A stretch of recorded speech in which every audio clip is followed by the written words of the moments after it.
데바트의 송주영입니다. 예, 만나서 반갑습니다. 오늘 강의는 젠킨스 설치하기라는 굉장히 어떻게 보면 유치한 강의? 유치한 강의라고 볼 수 있는데 이 젠킨스를 설치를 하려고 해요.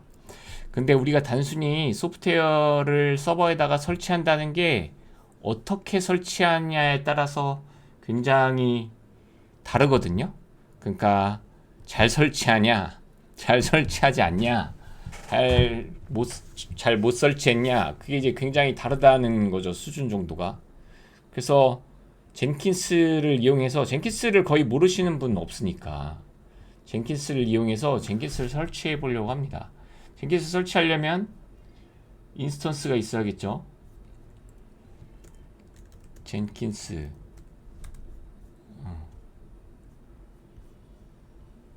올스탯,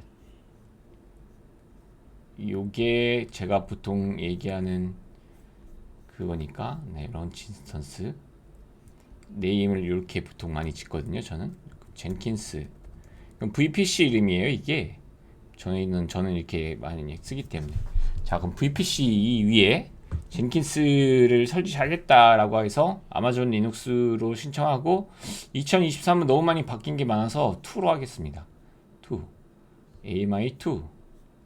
그리고 당연히 64비트로 할 거고, 인스턴스는 너무 느리면 안 되니까 T3 스몰 정도로 하고, 키페어는 제가 인프런 강의 때 쓰는 키 이렇게 하고, 시큐리티 그룹은 이그지스팅 중에 없으니까 여기 있네. 제가 만들어 놓은 게 있네요. 젠킨스 만들어 놓은 거. 크리에이트 뉴 하려고 그랬는데 EC2를 위한 젠킨스 시큐리티 그룹을 붙여줄 겁니다. 요거는 8기가면 충분한데, 네, 8기가면 충분해요. 근데 GP3를 쓰시는 걸 추천드립니다. 무조건 GP3가 싸고 빨라요. 싸고 빠르다. 자, 그리고 어드밴스 디테일에는, 네, 요거는 기본값으로 다 냅둬도 상관없겠네요.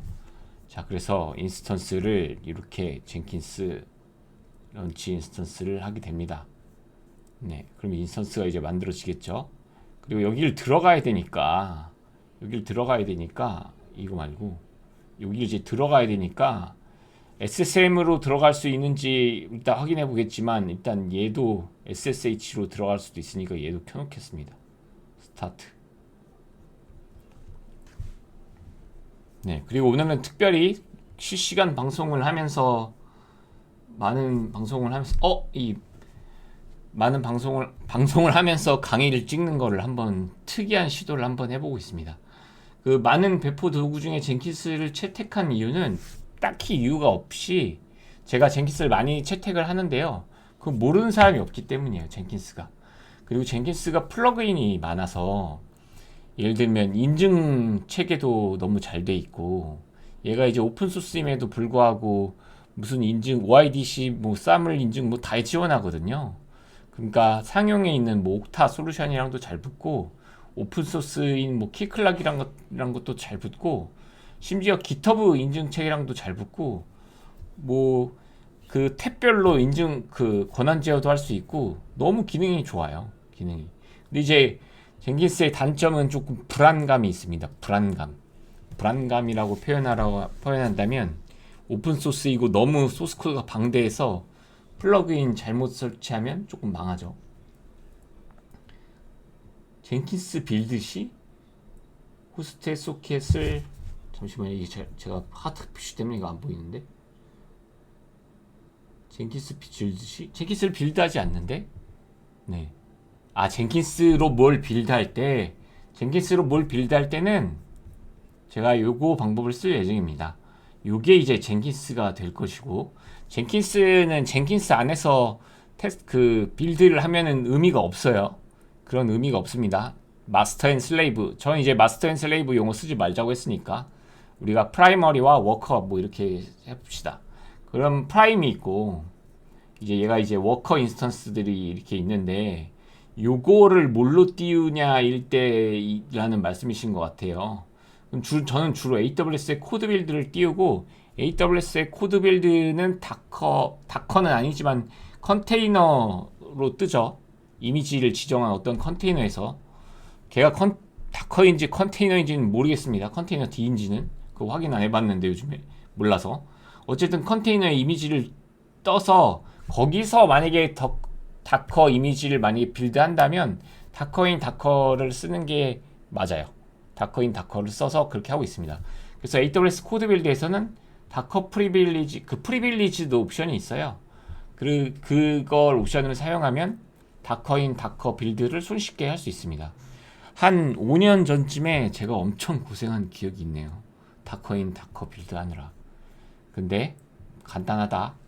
네, 코드 빌드에서 프리빌리지 옵션은 키고 빌드하면 잘 된다입니다. 네, 자 그러면 인스턴스 두 개 다 켜졌죠? 얘의 모든 네, 요거니까 SSH를 접속해 줄 겁니다. 보통 우리가 SSH 마이너스 여러분 이렇게 해서 EC2 유저 이렇게 많이 접속하시죠. 이렇게 여러분들이 SSH를 잘 쓰는 분이면 이렇게 쓰는 거 아닙니다. 어떻게 해야 되냐면 SSH 마이너스하고 인프런 이렇게 키면은 아이덴티티가 애드되어 있다고 나와요. 그리고 SSH 리스트 맞나? 이러면 이 키가 이거 개인 키 아니야? 다 송채 키는 아닌 것 같은데 샤 유리 아니다. 이 키가 RSA 키가 이렇게 됐어요. 그러면 이 세션에 내가 앞으로 SSH 세션에 할 때 묶여요. 그래서 마이너스 A 옵션을 주면 에이전트에 포워딩 한다는 얘기거든요. 그래서 아까 EC2 유저하고 이렇게 뭐였어? 네. 요거 했잖아요. 요걸 붙이고 하면 이렇게 접속할 수 있습니다. 요거 원래 알고 계셨던 분이 있나? 실시간 스트리밍에서 확인해 봐야겠다. 네. 데바트님은 일을 즐기시고 사랑하시나요? 제가 그 답장도 하면서 일을 뒤지게 좋아하죠. 저 일을 좋아한다기보다는 무엇인가 바꿔내는 걸 엄청 좋아해요. 그러니까 저는 성격이 불필요한 일 하는 걸 너무 싫어. 짜증나요. 불필요한 일이 너무 짜증나요. GP3도 프리티어 될 거예요. 근데 금액이 그냥 나갈 거예요. 네. 그래서 지금 방금 SSH라는 명령어를 쓰면은 이 중요한 거 이거 해야 되니까 SSH-A를 치면은 여기다가 이제 키를 복사해서 그 인프런 막 제 키 있잖아요. 여기다가 이제 키를 복사해 놓는 경우가 많아요. 근데 이제 키를 복사할 필요가 없다는 거예요. 아까 마이너스 A 옵션을 줬잖아요. 그러면 어떻게 하냐? 바로 똑같은 유저로 이 젠킨스 EC2 우리가 설치하려고 했었던 얘 있잖아요. 얘 들어가 주면 돼요.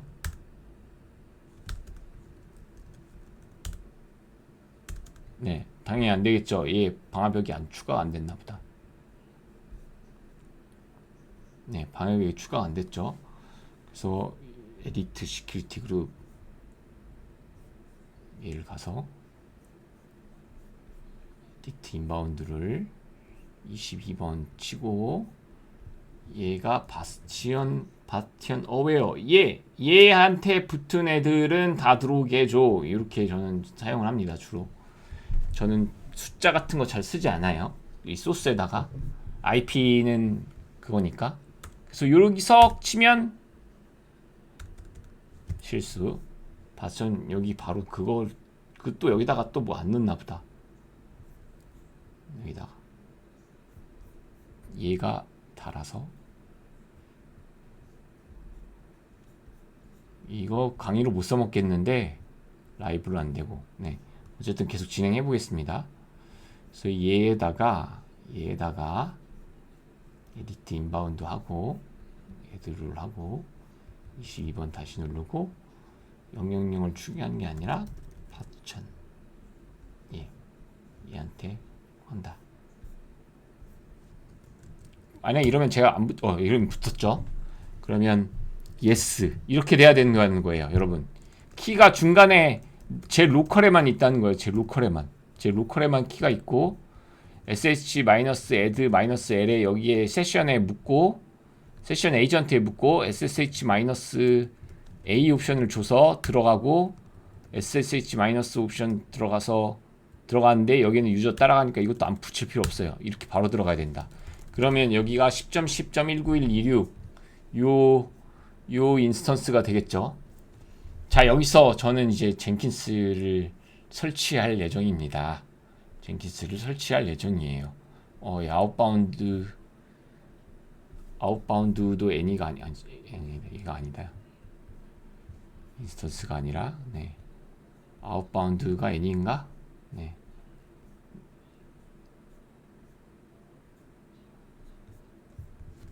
컬 구글닷컴 쳐보면 되죠. 아웃바운드가 애니가 아니네. 아웃바운드는 애니로 바꿔주겠습니다. 아웃바운드를 에디트 지워주고 올 트래픽 네 0.0.0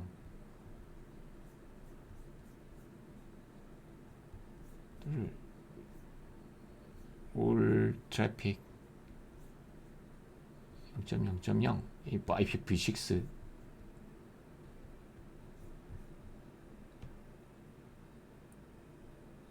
무슨 말이야? 이거 그룹 아이디에 이걸 쓸 수 없다? 무슨 말이지? 0.0. 이걸 추가란 얘기인가? 이거 처음 보는 에러인데? 잠시만요. 아웃바운드에 이건 지웠어. 이건 필요 없으니까 지웠어. 뒤로 올 트래픽 anywhere IPv 저렇게 하라고. 올 트래픽 anywhere IPv6 이렇게 하라고.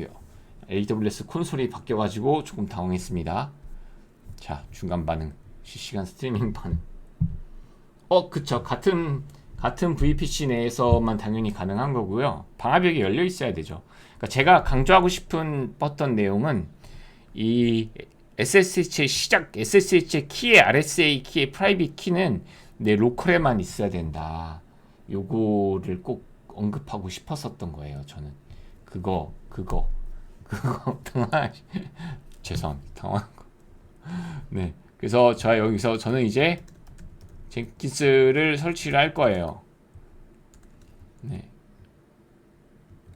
19126 맞나? 왜 안 나가? 왜 안 나가?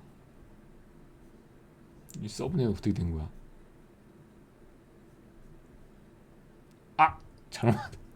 서브넷 잘못 만들었어요, 여러분. 서브넷 잘못 만들었습니다. 서브넷 잘못 만들었으니까 제가 DB 서브넷 보통 강의에서 서브넷 나오는데 이렇게 DB 서브넷에는 제가 나트 룰조차 붙이지 않았어요. 그래서 임시로 나트 룰을 붙이겠습니다. 네.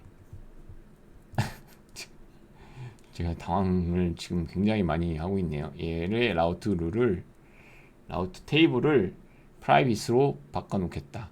임시로 얘로. 네. 어쩐지. 네. 이러면 나가겠죠. 네, 이러면 나가죠. 이런 식으로 트러블 슈팅을 할 수 있어야 되는 게 중요하죠. 예. 제가 원래는 이제 다 테라폼 강의를 하면서 코드로 만들다 보니까 콘솔로 하는 게 어색해서 잘 못하는데 어쨌든 이런 식으로 해야 됩니다. 자, 그래서 젠킨스를 이제 설치해 볼까 해요. 젠킨스 설치한 방법은 구글에서 검색하면 나오겠죠. 젠킨스 설치하기 on AWS 아마존 리눅스면 좋겠으니까 역시 이거 붙여볼게요. 네. 개발한 자 그린주님이 설치한 걸 짚어봅시다. 네. 이거 옛날 것 같아요. 이거 옛날 것 같아요. 인스톨. 요거 전압 영상 오피셜 다큐멘트를 찾아서 헤매는 걸. 오피셜.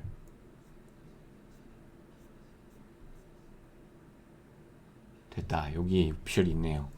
네, sudo yum update y를 먼저 해주시고요. 그냥 이건 형식상이죠. 사실 형식상이죠. sudo로 그냥 루트로 바꿔놓고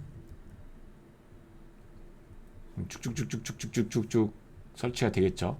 아마존 패키지에 아마 젠킨스가 없을 거예요. 아마존 패키지에. 그래서 저거를 이 패키지를 설치해 줘야 됩니다.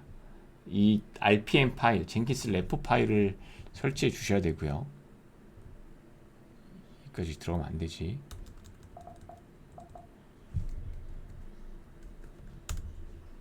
네, 이 레포 파일을 설치해 주셨고, 이거를 RPM 임포트를 해줘야 됩니다. 이 키 그거 맞는지 이제 확인을 하는 과정을 해줘야죠. 이 키를 임포트하고 yum을 업그레이드.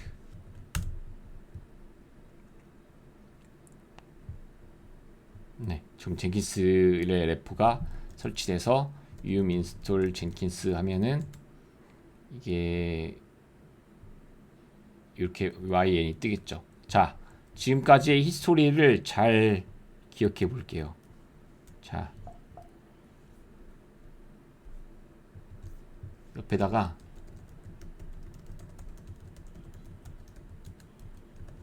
yum 업데이트 했다. yum 업데이트 했다. 요거 다운로드 받았다. 요거 다운로드 받았다. RPM 임포트 키 다운로드 받았다. 그리고 yum 업그레이드 해줬다. yum 이제 젠킨스를 여기서 설치하면 되겠죠. yum 자바, 일단 자바가 필요합니다. 왜냐면 AWS는 AWS가 아니라 젠킨스는 자바잖아요. 자바가 떠야 되기 때문에 자바가 있어야 돼요. 자바가 아마 기본 안 설치되어 있을 거예요. 아마존 리눅스에. 그리고 아마존은 당연히 자신들의 그 자바인 요거를 설치를 많이 합니다. 이거 아마존 리눅스 2023 제가 안 쓴 이유가 이거 염에서 DNF로 바뀌어서 그래요. 참고로 말씀드리면. 그래서 저거는 아마존 엑스트라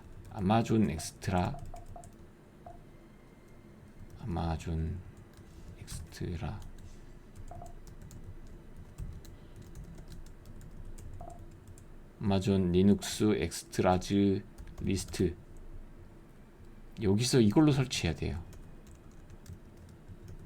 그래, 자바가 아니라 아마존의 자바 이름은 꼬레또죠.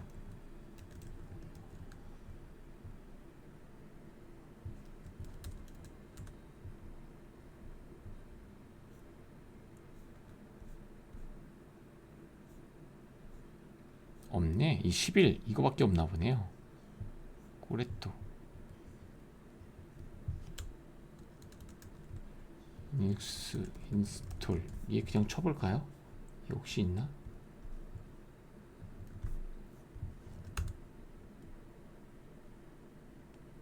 없다.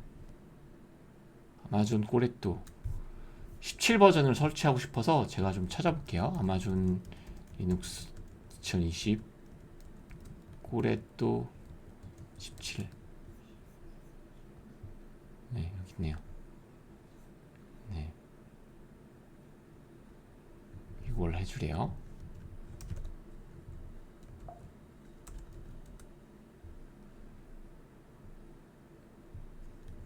Y를 안 눌렀어요.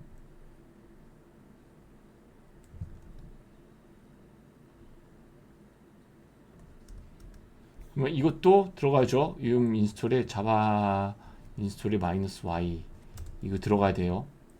이거 들어가야 된다는 얘기죠.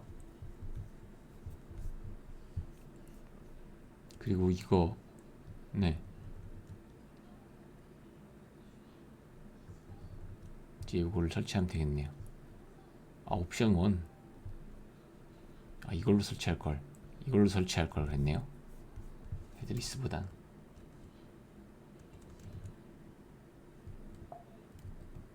제가 이 명령어를 다 적어둔 이유가 있습니다. 강의에서는 나중에 설명할 건데요. 자동화를 해야 되기 때문이죠. 그러면 오픈 JDK 아마 AWS가 자바도 만들잖아요. 그래서 이 코레토를 설치했습니다. 그리고 yum install -y 젠킨스 yum install 여기인가 my가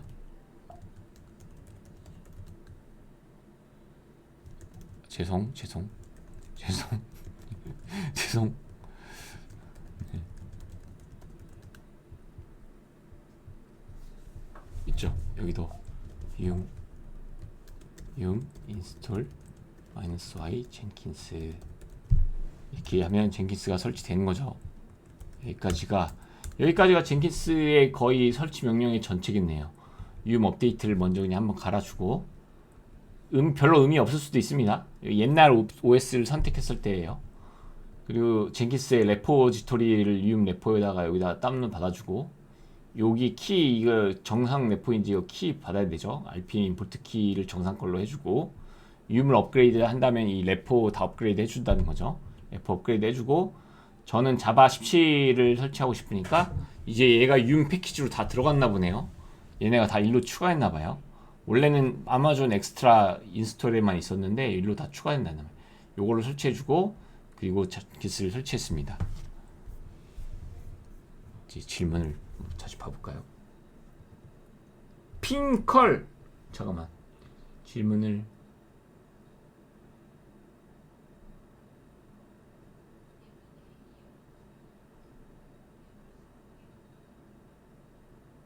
핑컵이랑 컬은 완전 다른 거예요.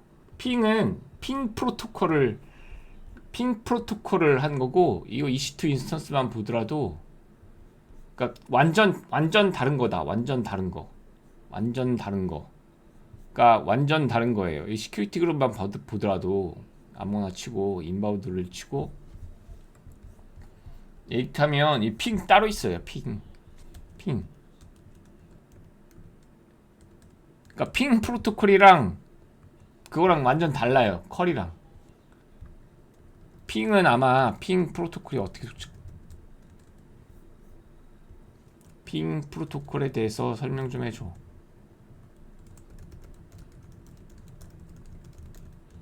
그러니까 이게 아예 포트보드도 다르고 완전 달라요. 그러니까 이 ICMP 기억이 안 나가지고 ICMP 프로토콜에 의해서 동작하는 거고 그래서 시큐리티 그룹에서 그 시큐리티 그룹에서 이 ICMP를 쳐줘야 이걸로 허용해 줘야 돼요. 이거 올 ICMP 이런 식으로 ICMP 프로토콜을 사용합니다. 핑은. 그리고 컬은 웹사이트를 보통 보는 거고 웹사이트 HTTPS나 구글 같은 거에 이제 이런 거 정보를 보는 거죠.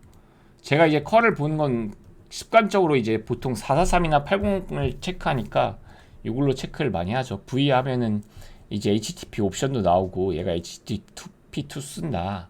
뭐 이런 것도 나오고 뭐 캔디쉐이크 과정도 나오니까 습관적으로 컬을 씁니다. 뭐 NC 쓰는 분도 있고 텔레 쓰는 분도 있고 핑은 근데 다른 거다 라고 말씀드리고 싶어요. 핑은 다른 거예요. 다른 거. 핑은 실제 서버 엔지니어링에서 잘 안 씁니다. 솔직히 그 약간 뭐야 그 기기에다가 쓰던 그때 핑 되게 가볍잖아요. 핑 프로토콜이. 그래서 서버 엔지니어링 이것만 하면은 조금 오해 살 수도 있는데 옛날스러워요. 약간 핑 프로토콜은. 네.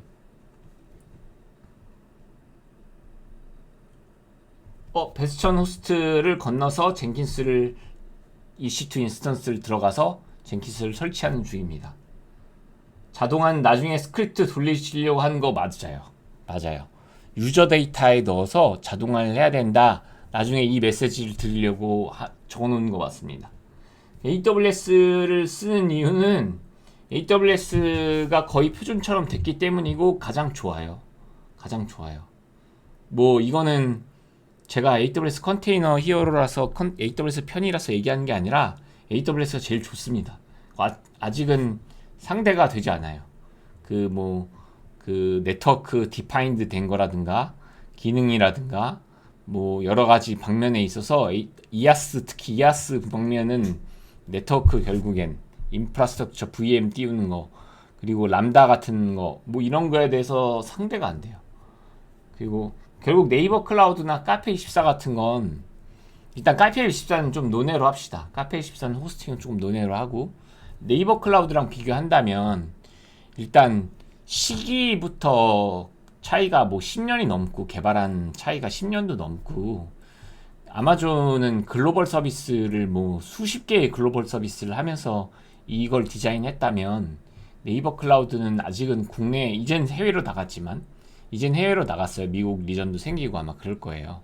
그렇기 때문에, 근데 이제 국가 산업이나 이제 그런 것들은 이제 아무래도 네이버 클라우드가 더 잘 알고 있으니까, 국가 법이라든가 네이버가 더 잘 알고 있으니까, 그래서 그런 거에는 조금 많이 쓰이지만, 글로벌리, 그리고 한국에서는 AWS 점유율이 되게 높은 편이에요.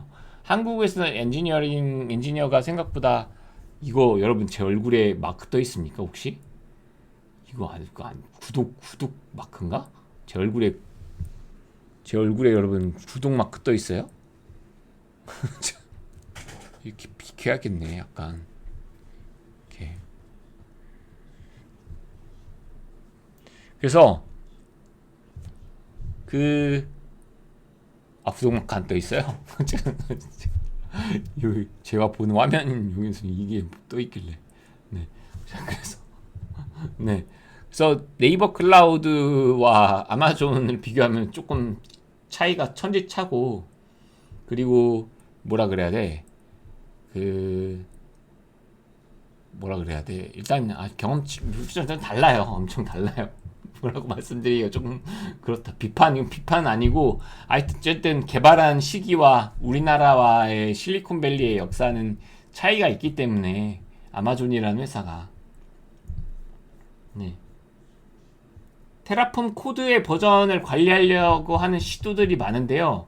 저는 잘 관리 안 하는 게 베스트 프랙티스라고 생각해요. 그러니까 테라폼 코드의 버저닝 기능도 있고 이렇게 하지만, 어쨌든 GitHub 내에서 다 해결을 하려고 합니다. 왜냐하면 모듈을 많이 만들기 시작하고, 모듈을 버전 따기 시작하고, 그 모듈 참조해서 이렇게 막 관리를 하게 되는데, 오히려 그러면 할 일들이 많아져요. 굉장히 해야 될 일들이 많아져요.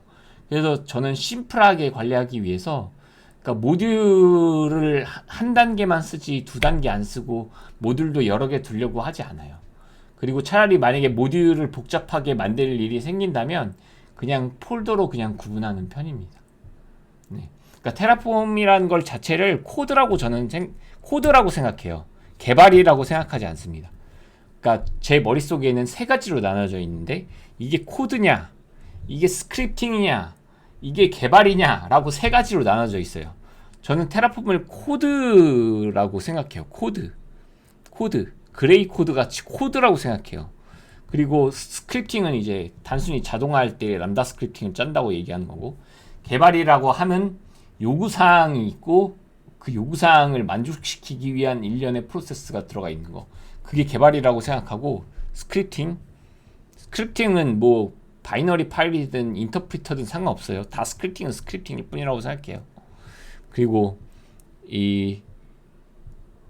코드. 근데 테라폼은 코드이기 때문에 그렇게 복잡도가 올라가야 된다고 생각하지 않아서, 최대한 리더빌리티가 우선이라고 생각하면서 짭니다.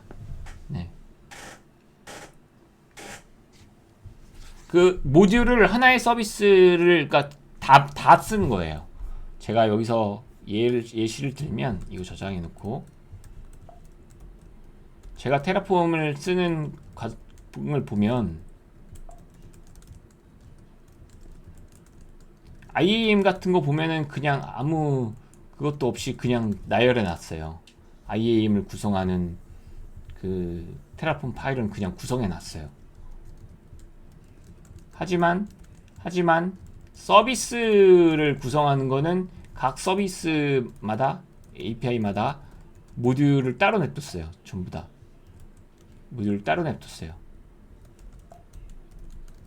그리고 여기에는 없을 수 있는데, 코드 빌드 같은 것도 모듈을 따로 잘라놨어요. 코드 빌드도. 왜냐면 옵션 값이 몇 개 되게 명확하거든요. 그러니까 KMS 같은 것도 모듈 같은 거 안 만들고 그냥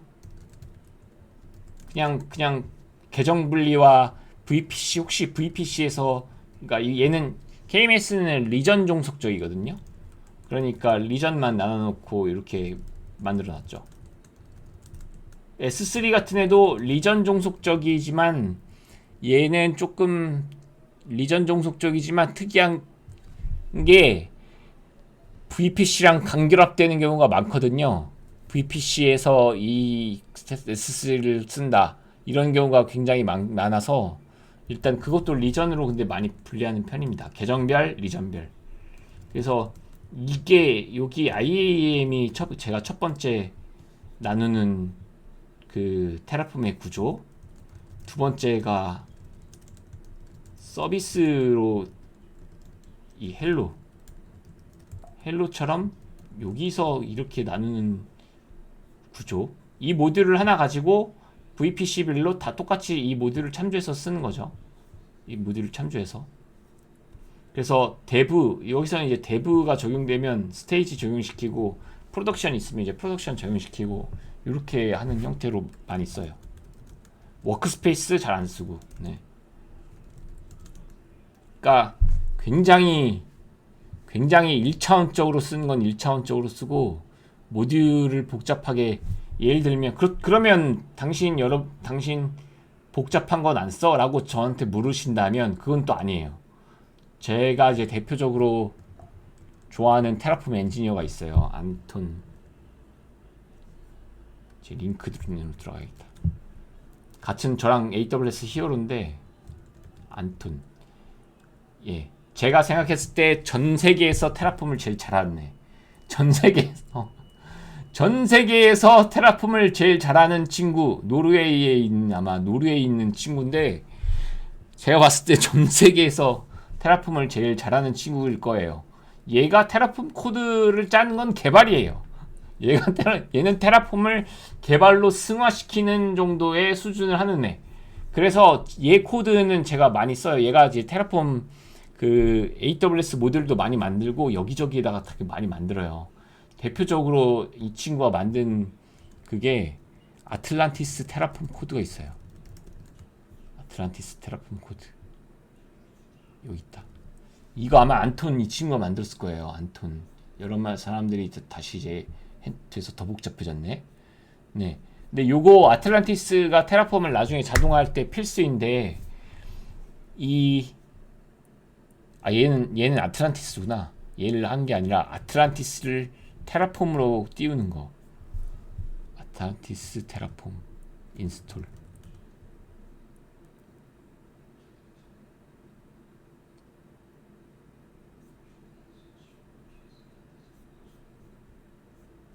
기억이 안 나네. 어디 있는지.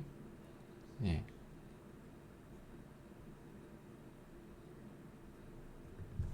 아틀란티스.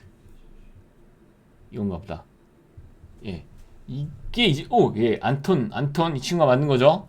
요거 같은 거는 이닛 쳐보면 엄청 복잡해요. 코드가 테라폼 코드 보면은 엄청 복잡하지만 이 한번 이해하고 나면은 좀 심플하게 잘 만들었거든요, 진짜로.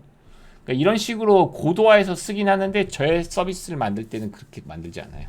그러니까 남이 만든 걸 갖다 쓸 때는 어려운 거 해석해서 쓸 수 있지만 제가 하려고 하는 거에는 되게 간단하게 쓰려고 합니다. 그래서 이 친구, 이거는 저 실제로 쓰고 있는 코드고, 저희 입맛에 맞춰서 몇 가지 수정한 다음에 실제로 저희 회사에서도 쓰고, 전 회사에도 썼고, 전전 회사에서도 썼고, 전전전 회사에도, 전전전 회사에서는 직접 만들었구나. 전전전 회사에서는 직접 만들었는데 지금은 다 이거 쓰고 있습니다. 다 요거 쓰고 있어요. 그래서 아틀란티스가 테라폼에 오토 플래닝 해주는 기능이죠. 테라폼 중급에 넣을지 고급에 넣을지 지금 고민 중입니다.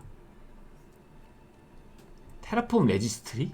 테라폼 레지스트리가 뭐죠? 테라폼 레지스트리?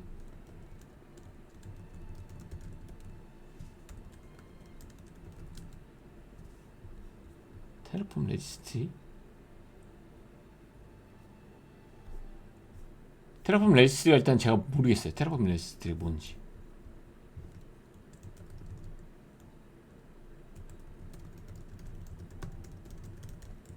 빅피처한테 물어볼게요. 아, 아, 이거 안 써요. 안 씁니다. 다른 사람이 만든 테라폼 코드는 오픈소스에 검색해서 깃허브에 있는 거를 긁어하다가 뭐 변환해서 쓰긴 많이 쓰지만 그 이거는 약간 오피셜이잖아요. 이거 약간 앤서블의 다커허브, 앤서블의 갤럭시 막 약간 이거 같은 거 같아요. 안 씁니다. 안 써요. 이건 당연히 쓰죠. 이런 거는 당연히 쓰죠. 이 프로바이더에 쓸 때 이런 거는 당연히 프로바이더에 쓰지만 이 그거는 안 쓰는 것 같아요. 그건 안 씁니다. 네. 그러니까 이게 이런 테라폼 AWS 모듈을 이게 약 그거거든요. 그게 이제 깃허브의 테라폼 AWS 모듈이라고 여기 있어요. 이게 여기에 이제 엄청 많거든요. 이걸 잘 안 쓰는 편이에요. 이거 많이 안 써요, 저. 많이 안 써요. EKS도 직접 다 만들어서 쓰고 거의 다 만들어서 씁니다. 너무 어려워요. 너무 어려워. 안톤 이 친구가 너무 어렵게 만들어. 얘 너무 어렵게 만들어요. 너무 너디해. 너무 너디. 너무 어려워. 너무 어려워. 어우, 우리 팀장님이 오셨어요. 너무 너디해. 저는 너무 너디한 거 잘 쓰기 싫어요. 얘가 제가 아까 말씀드렸지만 전 세계에서 제일 장남권이와 전 세계에서 테라폼 제일 잘하는 애. 테라폼 저기 봐요, 여기 봐. 테라폼 인플루언서라고 적어놨잖아요. 얘가 테라폼 코드 짜는 거 보면 기깔 납니다. 얘는 테라폼을 개발하는 애예요. 그러니까 테라폼 가지고 무엇인가를 개발하는 거에 가까울 정도로 진짜 테라폼에 진짜 빠져 있어요. 근데 얘조차도 워크스페이스는 쓰지 말라고 뭐 얘기합니다. 네.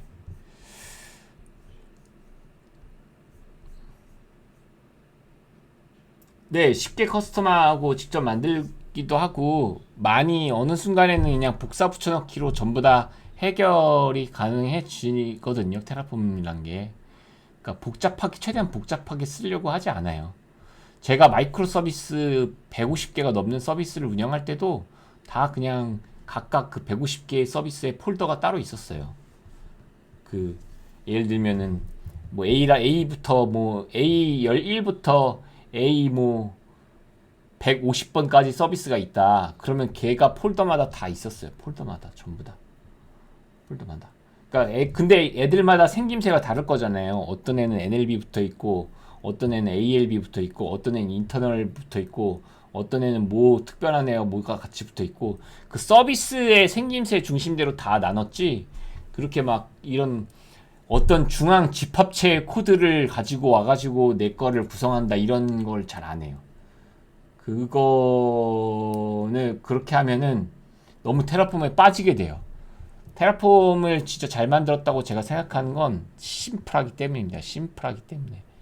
너무나 심플하기 때문에 잘 만들어요. 근데 작정하고 만들면 이 친구처럼 작정하고 만들어서 남들한테 조금 편안하게 어떤 툴, 이거 분명히 테라폼으로 젠킨스 설치하기 이런 것도 있을 거란 말이에요. 제가 지금 하려고 하는 거 그거예요. 테라폼으로 젠킨스 설치하기. 그래서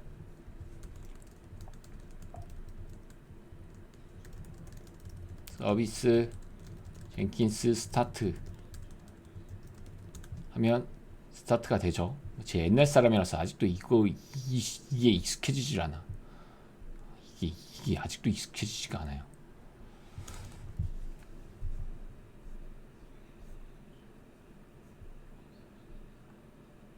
네, 중복 코드에 대해서 별로 신경을 안 씁니다. 테라폼에 대해서는 중복 코드가 나와도 상관없잖아요. 왜냐하면 중복 코드란 의미는 복사 붙여넣기 하면 거의 다 중복 코드가 되지만 중복 변수를 사용하지 않게 베리어블들을 관리를 많이 하려고 하긴 하는데 테라폼 아웃풋이나 베리어블 링크, 소프트 링크로 베리어블들을 관리를 많이 하지만 중복 코드에 대해서는 그렇게 생각하지 않아요. 왜냐하면 실제 코드에서는 중복 코드가 문제가 많이 되지만 중복 코드가 되고 비효율성도 떨어지고 리더빌리티도 느려지지만 테라폼은 끼케야 뭐 라인 수도 얼마 안 나오고 복잡도도 얼마 없고 이미 폴더로 우리가 들어왔을 때 치면 이미 폴더로 여기서 들어왔을 때 치면 이렇게 간단하잖아요. 그냥 서비스별로 있구나. 너무나 간단하게 처음으로 접근할 수 있기 때문에 그냥 거의 이렇게 쓰는 편이에요. 막 뭐 베스트 프랙티스라고 해가지고 개발 브랜치를 나누고 뭐 중간에 뭐 릴리즈 브랜치를 나눈 다음에 마치 실제 개발하는 것처럼 테라폼을 관리하는 데도 있어요. 아주 잘못된 생각이라고 생각해요. 아주 잘못됐다. 아주 잘못됐다고 생각해요. 네, 이러면 젠킨스가 실행이 되었습니다. 네, 떴죠. 그럼 얘 보통 이제 만들려면 이제 타겟 그룹이랑 연결하고 8080으로 당연히 떴겠죠. 8080으로 떴을 거고, 얘를 이제 타겟 그룹이랑 만들어 놓은 게 있었으면 좋겠는데. 네, 타겟 그룹이랑 연결해서 저는 인스턴스랑 연결할 거죠.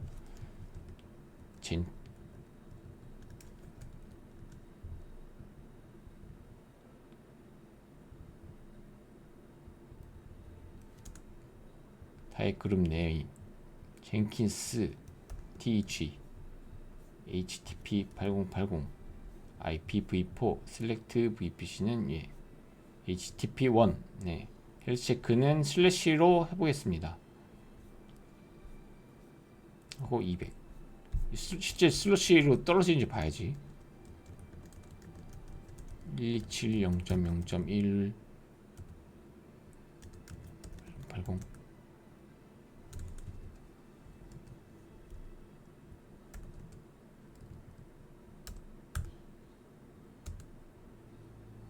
403 포비든.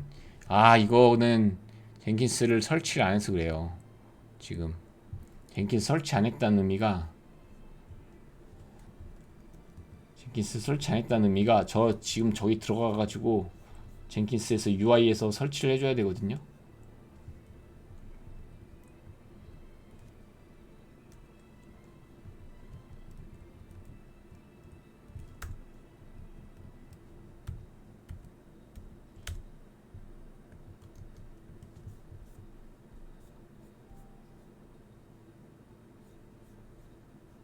예, 예,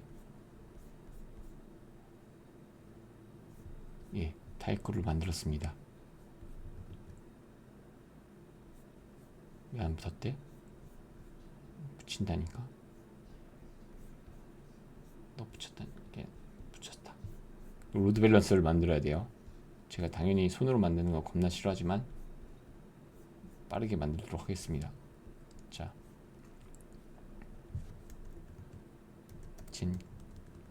똑같은 이름 쓸 건데 얘는 ALB라고 쓸게죠. 인터넷 페이싱이 돼야 제가 들어갈 수 있고 IPv4로 하겠습니다.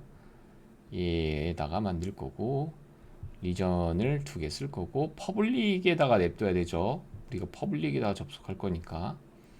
그리고 시큐리티 그룹은 홈 요거 2개 추가해 놓겠습니다. 어쨌든 8080이 아니라 443을 열어 놓을 거거든요. 443을 열어 놓고 여기다가 넣게 되고 ELB하고 ACM은 제가 가지고 있는 데브 아트 TV를 사용할 거예요. 그래서 뮤추얼 TLS는 필요 없고 이것도 필요 없고 이것도 필요 없고 이것도 필요 없다. 자, 그러면 됐다. 크리에이트 로드 밸런서 이렇게 하고 라우터 53의 서비스에 가서, 왜냐면 인증서를 추가했으니까 URL로 밖에 접속을 못 하잖아요. 그러니까 만들어야 되죠. 저는 이제 제가 소유한 도메인이 몇 개 있으니까 요거를 소유하고 있습니다. 데바트 TV 크리에이트 젠킨스 테스트 하고 에이로크드에 에일리어스로 들어가고 엘라스틱 어플리케이션 로드 밸런서에 서울 리전에 요거를 엘리어스로 등록.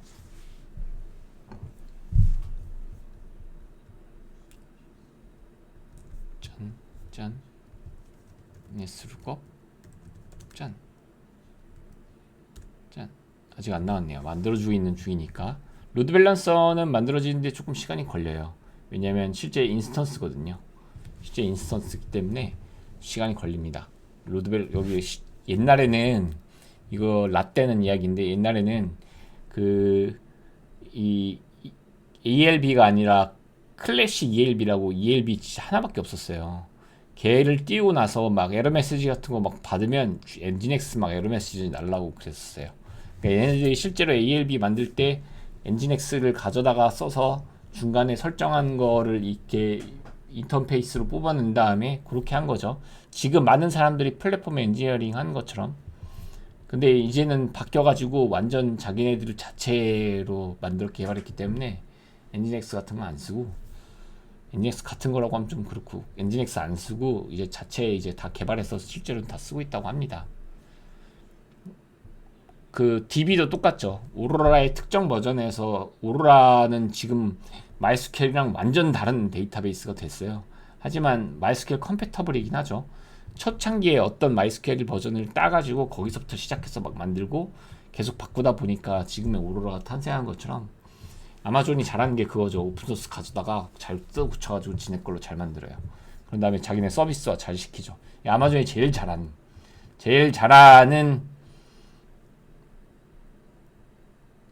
어떻게 보면 기가 막히면서도 제일 잘하면서도 뭐 그런 거.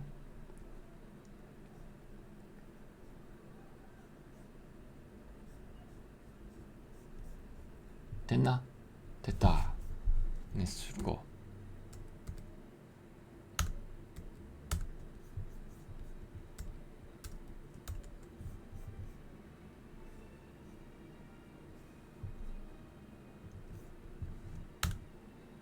떴네.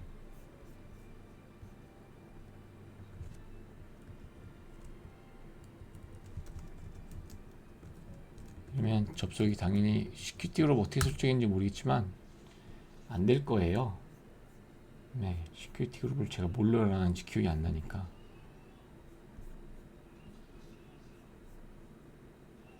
디폴트. 여러분들도 들어올 수 있게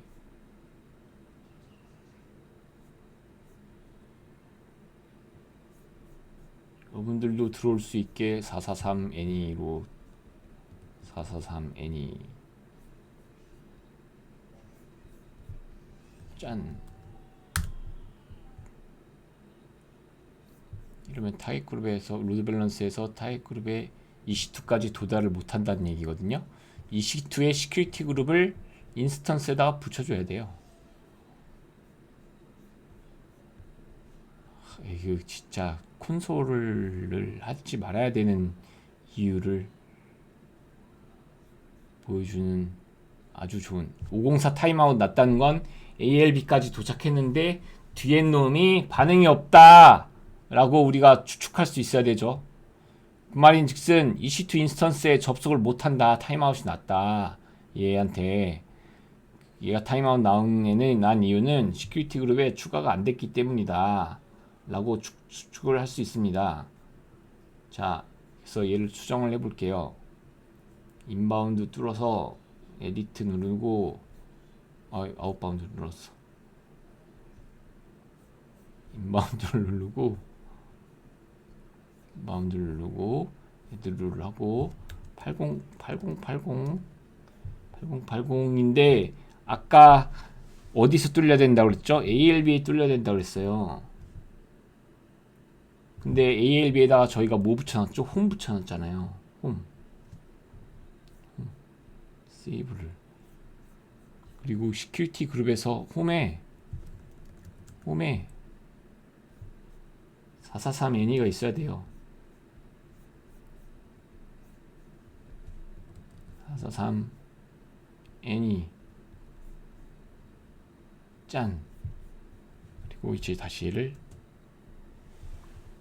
그럼 떴죠? 그럼 여기에 있는 값을 이걸 세팅해줘야 됩니다. 이걸 세팅해줘야 돼요. 그래서 여기다가 젠기스를 설치해야 된다가 치면은 cat 이거를 넣어달라고 젠기스가 하죠. 그래서 이렇게 넣어서 select plugin install 왜냐면 저는 웬만한 건 다 설치 안 할 거니까.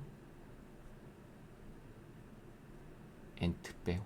엔트를 아시는 분, 엔트 아시는 분, 손. 파이프라인, 더블 브랜치 소스, 네, 뭐 이런 거 필요하죠. 깃, 네, 필요하고. 이거 안 쓸 거예요. 빈다이전 안 쓰고. 매트릭스 어슬레이션 필요하고. 일대가 안 써요. 네, 이것도 안 쓸 겁니다. 이메일 익스텐션도 안 쓸 거예요. 메일러도 안 써. 다크 테마도 있네. 그래서 대충 이렇게까지 나중에 설치해도 되니까 여기까지 인스톨을 합시다. 그러면 이렇게 젠킨스가 주룩 잘 설치되고, 어드민 최초의 패스워드 설정하라고 이렇게 나와요. 아마 이제 이거 여러분 들어가서 막 조작할 수 있을 거예요. 해킹할 수 있죠. 지금 제가 443 애니로 뚫어놨잖아요.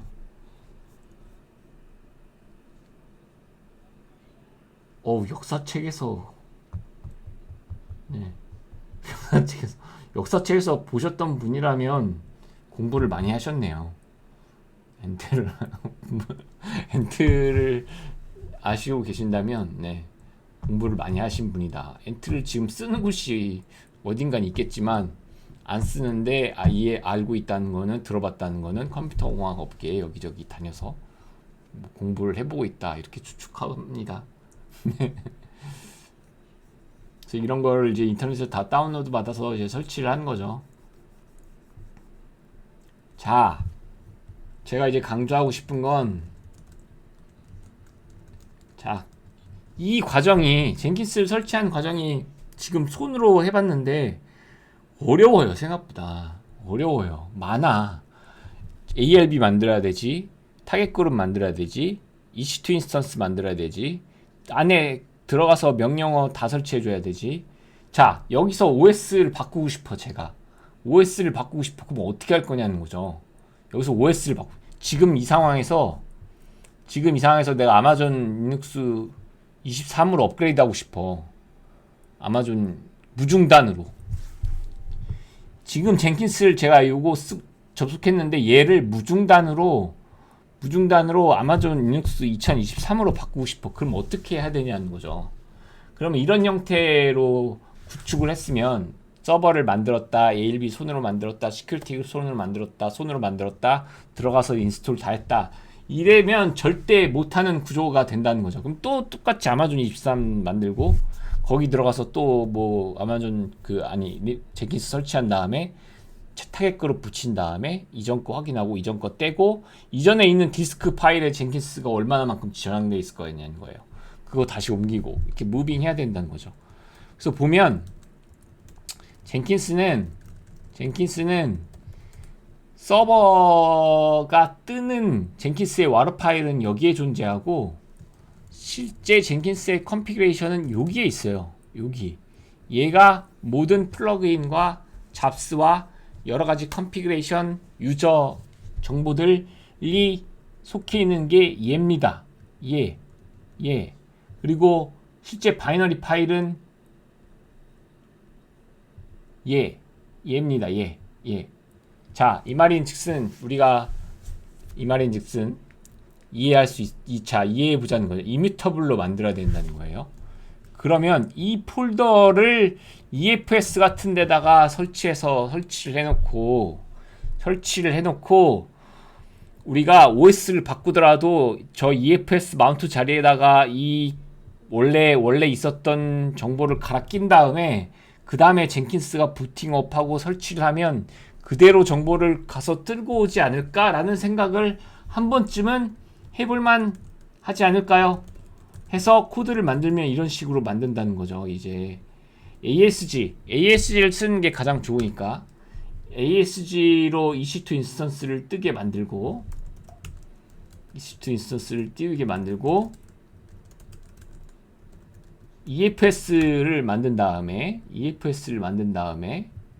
EFS는 참고로 시큐리티 그룹도 들어가야 돼요. 그러니까 EC2의 시큐리티 그룹을 여기다가 넣어주고, 그 다음에 IAM, 젠킨스가 가져야 될 IAM이 있어요. 왜냐면 우리는 코드 빌드랑 연결할 거거든요.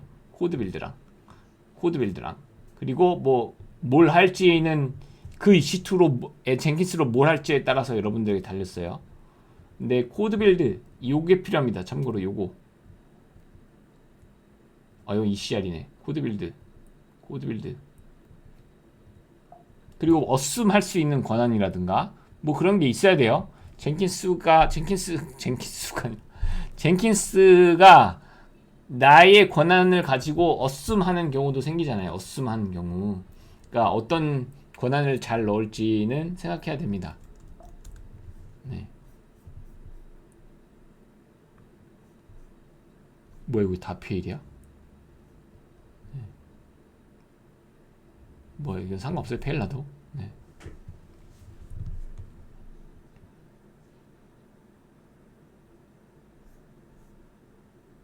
네트워크 너무 느려서 그런가? 왜 그러지? 그러니까 제가 다시 이해하자면 젠킨스라는 거는 결국에 이 폴더에서 컨피그레이션을 관리하게 되고 실제 바이너리는 여기에 위치하게 되고 USR, 쉘, 자바 여기에 바이너리가 형성되고 참고로 자바는 여기였나? 어디였지?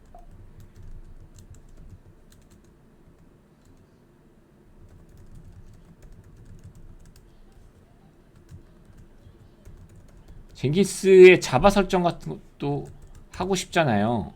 저만 하고 싶나? 젠기스의 자바 설정, 자바의 옵션 설정. 왜냐하면 젠기스 정도 되려면 젠기스가 생각보다 무거워요.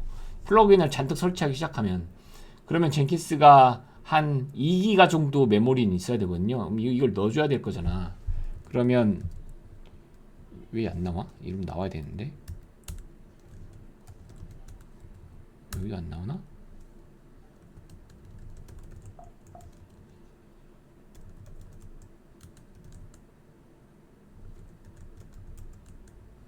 시스템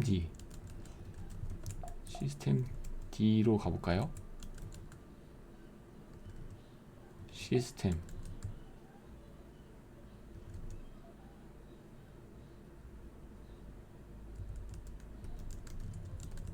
일단 검색해보는 게 빠르다. 젠킨스 자바 맥스 XMX 설정 컴픽. 얘가 오피셜 사이트니까 얘 어디다가 설정하려고 하냐? 여기 있네요. etc 디폴트 젠킨스 플러그인이 다 설치가 안 돼갖고 설치가 안 됐나 보다. 아직 여기가 안 나오는 거 보니까. 그러니까 이것저것 플러그인 할 때 여기에다가 원래 생기나 보네요. 이 파일이 여기 파일이 생기나 보네요. 그러면 여기에다가 이제 자바 옵션을 2GB 같은 거 추가해주면 좋겠죠. 왜냐면 무거우니까. 그리고 실제로 잡을 관리하는 데 있어서 돌리는 건 더 무겁지만 T3 미디엄 정도 하나면은 거의 200개, 300개 잡을 관리할 수 있습니다. 코드 빌드로 관리하기 시작하면요.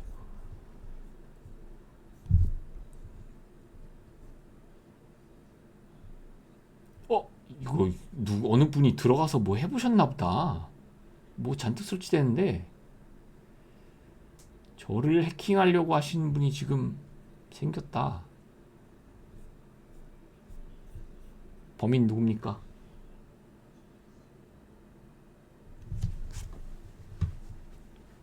방법 바꾸지 말라고 PM에 매달립니다. 사실 보안 때문에 그런 설치나 업데이트는 꾸준히 해줘야 돼요. 특히 유음 업데이트 같은 건 꾸준히 해줘야 되거든요. 유음 업데이트 뿐만이 아니라 뭐 유음 업그레이드라든가 만약 오픈 과거에 막 로그4j 같은 거에서 발생한 것처럼 뜬금없는 구닥다리에 있는 어떤 거에 오픈 SSH 같은 거는 뭐 기본 오픈 SSL 막 이런 건 기본이고 뜬금없는 데서 해킹 당할 수 있거든요. 그래서 그런 것들을 전부 다 원래는 그 업데이트를 쉽게 만들어야 돼요. 그러니까 제가 하고자 하는 바는 뭐냐면 어떤 어플리케이션이 그림 그릴 데 없나? 그림 그리는 거 여러분 추천해 주실 만한 거 없습니까? 드로우.io 말고요. 맨날 이것만 쓰니까 별로야.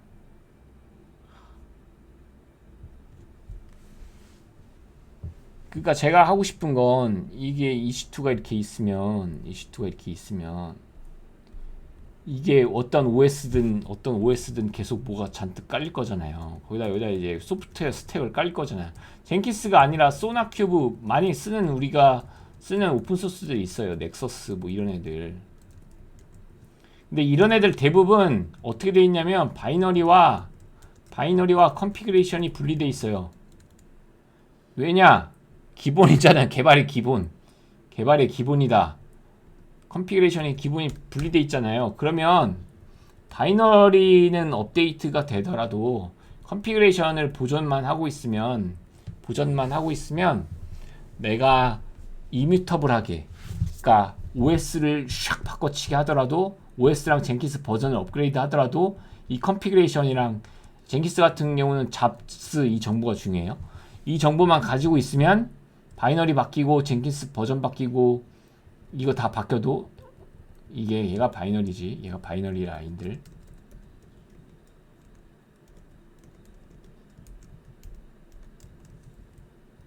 컨피그레이션만 잘 보존하고 있으면 OS가 바뀌고 그거에 따라서 제니스가 설치하고, 그리고 그 순간에 그 설치할 디렉토리를 EFS로 바꿔친 다음에 설치를 하면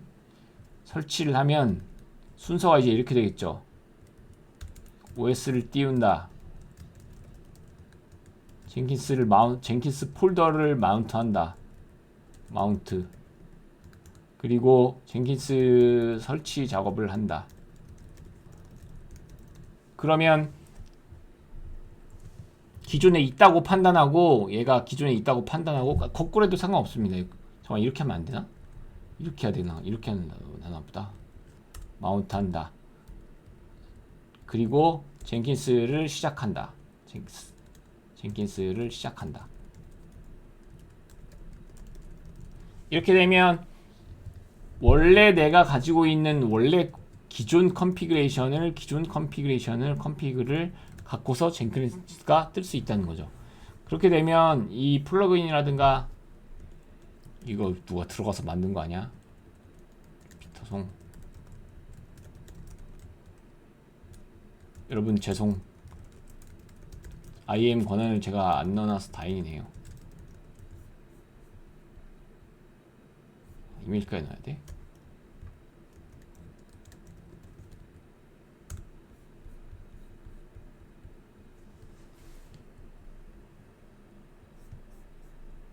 짠. 그래서 이렇게 딱 쓰면 원래 이제 뉴 아이템 만들고 테스트 잡 이렇게 생기면, 이렇게 딱 만들면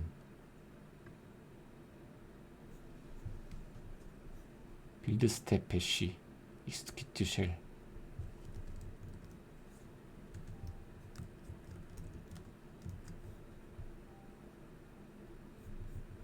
빌드 나우. 이거 샵빈 했다고 안 붙나? 에코 헬로 이렇게 떴잖아요. 그러면 그 정보가 바립 젠킨스에 보면 여기에 아마 유저스의 주피터 송 생겼지. 다른 분은 다행히 유저 안 만들었네. 주피터 송 생겼지. 그리고 잡스에 보면은 테스트 잡 요거 생겼지. 이거를 기존으로 유지한 채 OS를 바꾸고 싶다 라고 했을 때의 도전을 어떻게 해야 될 거냐는 거죠. 그리고 테라폼이랑 그 과정, 그 테라폼 ALB 만드는 전체 시큐리티 그룹 붙이는 과정부터 모두 다 지금 콘솔로 해서 너무 복잡한데, 그거를 다 자동화할 거면 어떻게 할 거냐 라는 문제에 대해서, 문제가 제 테라폼 강의 2강에, 테라폼 중급 2강의 첫 번째 강의입니다. 지금 이 강의가. 그래서 오늘은 어차피 무료로 오픈할 강의여가지고, 오픈할 이 DC 징키스 생겼겠다.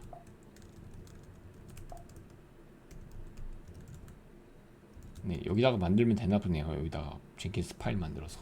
그러면 뜰 때 그걸 읽나 보네. 그래서 무료 무료로 강의 어차피 낼 거여서 이렇게 한번 좀 특이하게 한번 찍어봤어요. 근데 내용이 너무 길어져가지고 올바른지는 잘 모르겠습니다만 어쨌든 테라폼이라는 거는 ALB나 뭐나 까다롭게 이렇게 복잡스럽게 한 거를 안 하고 싶어서 결국에 하는 거고, 그리고 이제 EC2에는 유저 데이터라는 게 있어요. EC2에는 유저 데이터라는 게 아주 친절하게 이제 유저 데이터라는 게 있죠. 유저 데이터를 이렇게 파일로 만들어 있고 있어서 이렇게 아까 이런 거 UMY 인스톨 뭐 이거 하고 마운트 옵션 줘서 젠킨스 홈, 즉 익스포트 젠킨스 홈은 이걸로 하고 요거 만들고 여기다가 인스톨 한 다음에 이거 달라졌죠? 이거 아까 보니까 키가 2035인데 달라졌죠? 이거 바꾸고 wget 하고 sed의 sysconfig, 옛날엔 이거였나?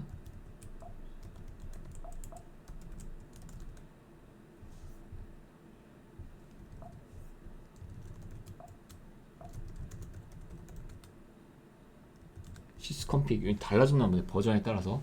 sed의 sysconfig에 그거를 쭉 바꿔가 요거 아까 요거만 딱 붙어 있었잖아요. 요거를 탁 통째로 이걸 바꿔서 2기가로 샥 바꾼다. 그리고 젠킨스를 스타트 하면은 얘가 계속 유지가 되겠죠. 형상이 지원하도록. EC2가 이상하다 지워도 형상이 유지되고, 새로운 오토스케일링 그룹에서 새로운 런치 템플릿으로 새로운 AMI를 올리더라도 얘는 계속 똑같은 역할을 할 거예요. 더불어 말하자면 젠킨스가 플러그인에 영향을 끼다 보니까 젠킨스 버전이 너무 빨리 올라가서 문제가 되는 경우가 있어요. 유물 버전을 지정해서 설치하는 방법이 뭐야? 그래서 유물 통해서 그 젠킨스의 버전을 넣어놓고 정확히 패키지 그 특정 버전을 넣을 때 이 패키지 네임의 특정 버전을 넣어놓고, 저 RPM 리스트에 가면 이거 쭉 나오잖아요. 저 RPM 이 정보, 여기 아까 이 주소 다운로드 받았던 주소, 거기에 가서 보면 버전 정보가 나오거든요. 거기에 있는 거를 이제 여기다가 이제 인스톨 할 때 그 버전을 넣으면은 계속 고정돼서 버전 하다가, 젠킨스도 버전 업데이트라는 경고를 엄청 많이 보내요. 자기네 버전을 뭐 업데이트 해라. 왜냐면 젠킨스가 대표적으로 해킹 대상이 된 경우가 굉장히 많기 때문에. 그래서 이런 식으로 443으로 오픈해 놓으면 안 돼요. 절대로. 바로 해킹입니다. 이거 바로 해킹.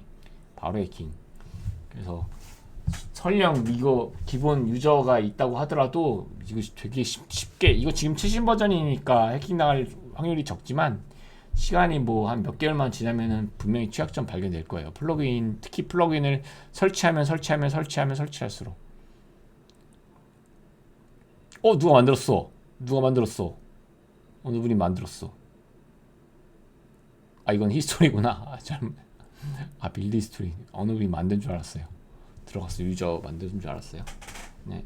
그래서 오늘은 여기까지 강의를 하도록, 원래는 꼬인 것 같아. 제가 생각했던 머릿속에서 아름다운 그림이 나온지는 잘 모르겠어요. 1시간 20분이나 방송했는데 네. 그쵸. 젠킨스 플러그인 버전 업데이트. 자, 이거를 이제 더욱더 나가면 1 진화 바립의 젠킨스를 관리한다. 두 번째 진화, 젠킨스를 플러그인 바이 플러그인 버전을 따로 관리하게 만든다. 이게 계속 딥다이브해서 젠킨스를 하나 설치하는 게 굉장히 쉽지 않다는 거를 우리가 이해할 수 있습니다. 그래서 지금 저희 팀에서는 젠킨스를 플러그인 버전도 다 컨트롤해요. 플러그인 버전을 다 컨트롤해서 그 젠킨스 버전업이 됐을 때 같이 디펜던시가 이제 에러가 나오니까 그거 하나하나 체크하고 그렇게 플러그인 버전까지 전부 다 관리를 합니다. 그리고 애니오픈을 일단 잘 안 하니까 클라이언트 VPN 통해서 인터널에다가 설치하니까 뭐 조금 천천히 하긴 하는데, 네 맞아요. 플러그인 업데이트를 엄청 많이 해줘야 되니까 그게 조금 진짜, 플러그인 업데이트 했다가 젠킨스가 막 꺼지고 막 이런 경우도 막 많이 생겨요.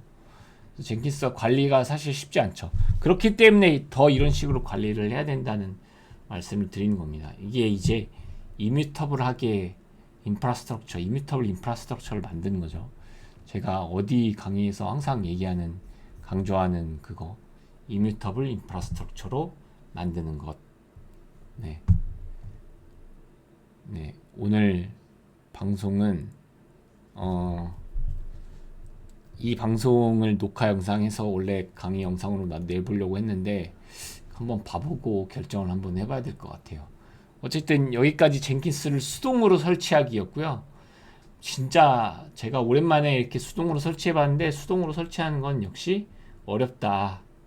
AWS를 또 수동으로 이렇게 만든다는 건 진짜 어렵다 입니다. 정말로 어려워요. 수동으로 하는 건 어렵기 때문에 반드시 코드로 만들어야 되고 반드시 이미터블하게 만들어야 되고 처음 만든 사람이 진짜 잘 만들어야 그 다음 사람들은 고생을 진짜 안 하게 되죠. 그게 팀의 퍼포먼스를 높이는 것이고 그리고 팀이 서로 하나가 되는 과정이고 네. 저 기억에는 오래 남겠죠. 다시는 이렇게 하지 말자라는 식으로 기억이 이제 남았으면 하는 바람이 네. 예, 여기까지 방송을 마치도록 하겠습니다. 오늘 정말 들어주셔서 감사하고요. 오늘도 혼자 막 중얼거릴까 생각했었는데 무려 뭐 중간중간에 10분도 넘게 들어오시고 8분도 들어오시고 해가지고 감사했습니다. 끝낸 주말 잘 보내시고 꿀잠 모두 주무시길 바라겠습니다. 맞습니다. 딸깍이 당장은 편할지 모르겠지만 1년 뒤에 그렇게 생각해야 돼요. 네. 그게 실력입니다. 네. 그리고 자기 레포지토리, 프라이빗 레포지토리를 만들어서 계속 이거를 자산화 시켜야 됩니다.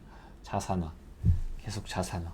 저도 그 데브옵스 아트팩토리라는 그 여기에 여러 가지 코드를 모아놓고 있잖아요.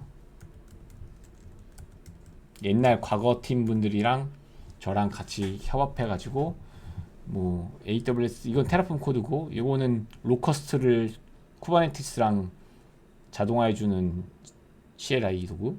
얘는 EC2를 디플로이먼트하는 도구.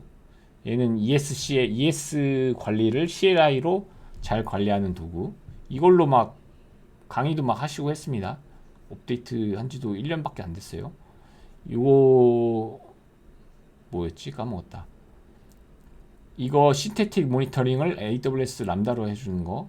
이거 그 ISMS 인증할 때 막 인스턴스 정보, IP 정보 다 뽑으라고 해서 귀찮아가지고 만든 당시에 어떤 그 툴, 뭐 그런 거. 이런 것들을 계속 쌓아 나가서 자산화를 계속 시켜야죠.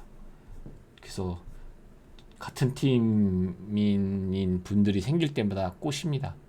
같이 만들어가지 않을래요? 왜냐면 이 사람이 만든 거 제가 쓰고 저 사람이 만든 거 내가 만든 거 저 사람이 쓰고 뭐 이렇게 하니까 저는 이제 실무를 안 한 지 좀 오래돼가지고 지금 타자 너무 어색했잖아요. 잘 못하잖아요. 지금 실무 손에 띈 지 지금 3년 정도 돼가지고 잘 못하는데 어쨌든 우여곡절 수동으로 만들기 한번 해봤습니다. 굉장히 좋은 정보가 안톤 정보도 담기고 굉장히 좋은 정보가 많이 남아서 이거를 실제로 강의를 올릴지 안 올릴지는 좀 고민해 본 다음에 이제 인프라에다가 좀 생각해 봐야겠네요. 예, 지금까지 들어주셔서 정말 감사드립니다.